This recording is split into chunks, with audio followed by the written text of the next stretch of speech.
On one beautiful spring evening in early May in South Dakota, when the Japanese magnolia trees are the first to blossom, announcing the swift arrival of spring in this bounteously colourful time of year, although the evenings can potentially get quite chilly, Pamela Jackson and Cheryl Miller, two very spirited 17-year-old teenagers, ensured that although with their party dresses they intended to wear that evening, they both wisely brought along warm winter coats, as it can get significantly cold in the late evenings.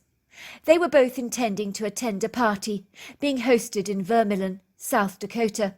The girls had been so looking forward to this party, and like two giggly teenagers, they had talked about little else all day. Cheryl was particularly excited, as she knew that one of the boys she secretly had a crush on was likely to be at that party. The year was 1971. The date was the 29th of May. Cheryl took her grandfather's car, which was a 1960 Studebaker's Lark. Her grandfather generously lent his granddaughter this car, claiming that she was a competent young driver, and he could trust her to be responsible with it. Cheryl was exceedingly fond of her grandmother, so she decided to pay the frail elderly woman a visit in hospital that day. The old woman was so delighted to have a visit from her granddaughter and her granddaughter's friend, and they laughed and chatted for a long while, discussing how happy they were that summer was on the horizon and that those icy winter nights would soon be behind them. After visiting their grandmother, the two young girls stopped at a local church and got talking to some handsome young boys whom they discovered by chance were attending the very same party. What were the chances of that happening? The girls were exceedingly delighted by this auspicious revelation. Cheryl was not entirely confident that she knew the way to this party, so the driver of the car, a young boy called Peter, encouraged them to follow their lead to this party, and the girls gratefully accepted this offer, for in those days a GPS was a long way in the future. The boys eagerly drove to their intended destination. They fortuitously missed a vital turning in the road, directly missing the party. So when they looked back to see if the young girls were following them closely behind as they had anticipated, they discovered they were nowhere to be seen. They saw no sight or sound of the beige Studebaker Lark. They sadly concluded that the girls had retreated back home, deciding not to attend the party after all. That inauspicious bodeful evening ended on a sad note, as it would seem that both Cheryl and her best friend Pamela had disappeared off the face of the earth, causing both families a despairing grief, for not knowing what had happened to their beloved daughters is every parent's worst nightmare. So what on earth happened to the two missing teenagers? After the young teenagers' mysterious vanishing, no stone was left unturned in the police investigation to uncover the whereabouts of the missing teenagers. But alas, they were nowhere to be found. Even the Missouri River was searched along with gravel pits and many roads in the area, and there was no sign of the teenagers. Theories abounded as to what had actually happened to Cheryl and Pamela. Some believed they were teenage runaways who had joined a hippie commune in California. But both sets of parents did not buy these preposterous allegations, for they were nonsensical. For both Cheryl and Pamela were prudent teenagers. One prisoner, a man who had a grudge against another prison inmate, called the authorities, falsely claiming that a fellow inmate had confessed to him in murdering the young teenagers. But the charges were unsubstantiated and therefore dropped. It would seem that many long years later, on September the 28th, 2013, a fisherman was fishing at the South Dakota Brule Creek, and as the area had been hit with very bad dry weather and heavy droughts, the car belonging to Cheryl's grandfather came conspicuously bobbing into view. As the fisherman observed it sticking out of the mud, he promptly informed the authorities, and lo and behold, a mystery that had baffled many for well over 43 years brought answers to those enigmatic questions, as two pairs of skeletal remains belonging to both teenagers were found in the front seats of the car. The car had been located in a remote part of Brule Creek, 30 miles east of Vermillion, close to the Iowa border. The keys were still in the ignition. The car was in third gear. The headlights remained on, and one of the tires was rather badly damaged. The girls' purses were found in the car. So a case that had been steeped in mystery for so long finally came to a close. So what did happen to Cheryl and Pamela when Cheryl was driving her grandfather's car that caused it to accidentally skid and collide off the road and go sinking and plunging to the bottom of a creek. One can only conclude that it was a dreadful accident. Like many passionate 16-year-olds, Wendy van Hooben had many aspirational dreams for her future, and one of them was to circumnavigate the globe. Her boyfriend Jess promised her the world.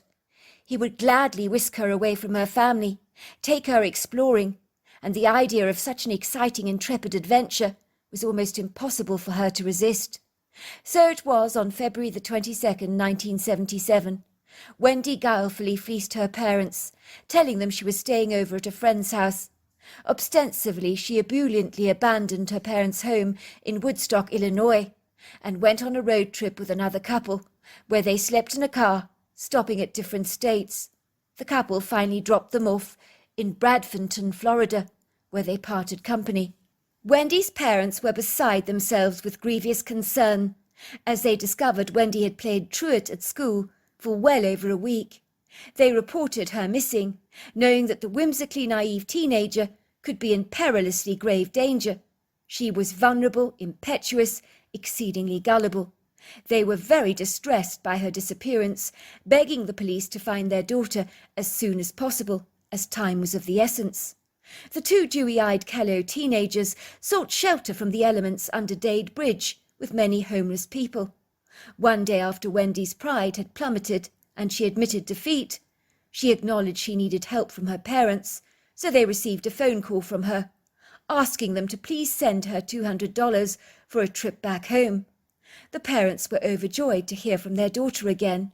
It would seem being out on the open road, penniless and exposed to the elements, had made the two teenagers finally come to their senses, as the allure of circumnavigating the globe had somehow lost its illustrious appeal. Then days later it would seem Wendy's boyfriend, Jesse, phoned his parents, reassuring them confidently that he and his girlfriend Wendy were indeed making their way back home. However, just when things were beginning to look exceedingly promising, the two teenagers appeared to be returning home. Tragedy struck so unexpectedly, shattering Jesse's family. His body was discovered bludgeoned to death on the railroads in Marion County, Florida. But then where was Wendy? She was nowhere to be found.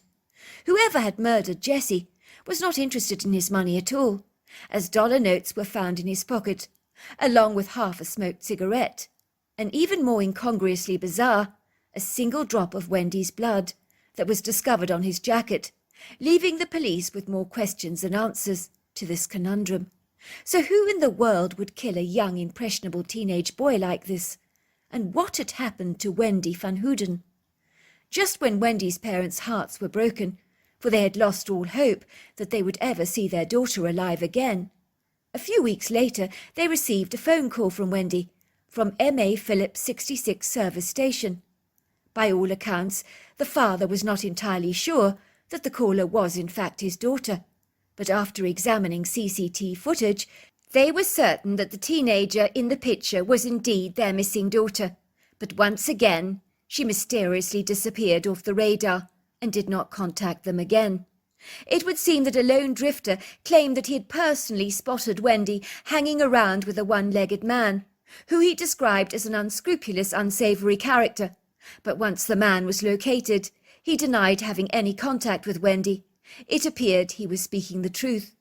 For far too long the mystery of what had happened to poor Wendy van Hooben remained obscure, shrouded in uncertainty and intrigue, for no answers were forthcoming. But that all changed when a man called Angel Resendez, also known as the Railway Killer, confessed to killing both Wendy and Jesse.